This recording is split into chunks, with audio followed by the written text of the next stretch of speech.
یسوع کے پاک نام میں آپ سب کو سلام، آپ کی سلامتی ہو اور خدا آپ کو برکت دے۔ آج ہم دیکھیں گے خدا کے کلام میں سے، آج ہمارا مضمون ہے توبہ، ریپینٹنس، انگلش میں جس کو کہتے ہیں ریپینٹنس۔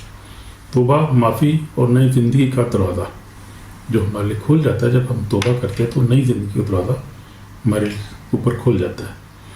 تو دیکھتے ہیں کہ توبہ ہمیں جو ہے وہ کیوں کرنی ہے، اس کا کیا فائدہ ہے، کس کو توبہ کرنی چاہیے، اور توبہ کی وجہ کیا ہے، کیوں کرنی چاہیے، اس کے فائدہ کیا ہے، کیسے ہم توبہ کر سکتے ہیں، اور توبہ میں کیسے قائم رہ سکتے ہیں، اور کیسے توبہ کے موافق پھل لا سکتے ہیں۔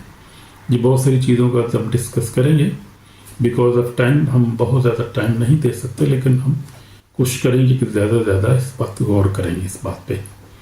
تو ہم پہلے دیکھیں گے بائبل ریفرنسز، بائبل میں سے حوالہ دیکھیں گے، کیونکہ کلام میں لکھا، متی 4:17 میں لکھا، توبہ کرو کیونکہ آسمان کی بادشاہی نزدیک آ گئی ہے۔ یسوع مسیح ناصری نے اپنی جو ہے خدمت کا آغاز ان الفاظ سے کیا۔ جب یسوع مسیح 40 دن تک روزہ رکھا، آزمائے گئے، اس کے بعد جب خدا یسوع مسیح اپنی معادی کرنے کو نکلے، تو یسوع مسیح نے کہا توبہ کرو کیونکہ آسمان کی بادشاہی نزدیک آ گئی ہے، یعنی وقت نزدیک آ گیا ہے۔ اور اب تو 2000 سال ہو گئے، اس سے بھی زیادہ، اب تو وہ بہت ہی قریب وقت آ گیا ہے، یعنی اس کی بادشاہی کا اور جو ہے عدالت کا، جو آخری عدالت کا وقت بہت نزدیک آ گیا ہے۔ اب ہمارے پاس بہت وقت کم ہے، اس لیے ہم نے دیکھنا ہے کہ ہم نے توبہ کرنی ہے۔ توبہ کن کن کو کرنے کی ضرورت ہے؟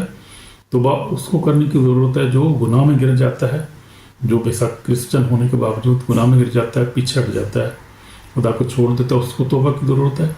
یا پھر اس کو توبہ کی ضرورت ہے جس کو ابھی تک خدا یسوع مسیح کا پتہ نہیں، اس کی نجات کا نہیں پتہ، اس کو جو ہے وہ نئے سرے سے توبہ، اس کو توبہ کرنے کی ضرورت۔ وہ جو پہلی دفعہ توبہ کرے گا، جو کسی جو ہے بت کی پرستش کرتا ہے، جو اس کی پوجا کرتا ہے، جب پرستش کرتا ہے عبادت کا، جو خدا نہیں ہے، جو نجات نہیں دے سکتا، جو آسمان میں جو ہے اس کو ہمیشہ کی زندگی نہیں دے سکتا، اگر کوئی یہ سمجھتا ہے کہ اس کو توبہ کی ضرورت ہے، تو وہ یہ پیغام اس کے لیے ہے۔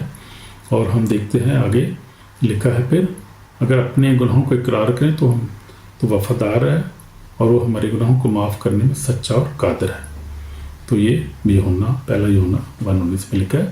پھر لکھا ہے جو اپنے گناہوں کو چھپاتا ہے وہ کامیاب نہیں ہوتا، جو اس کا اقرار کرتا ہے وہ چھوڑ دیتا ہے، وہ اس پر رحم ہوتا ہے۔ پہلا مثال 13 یا 28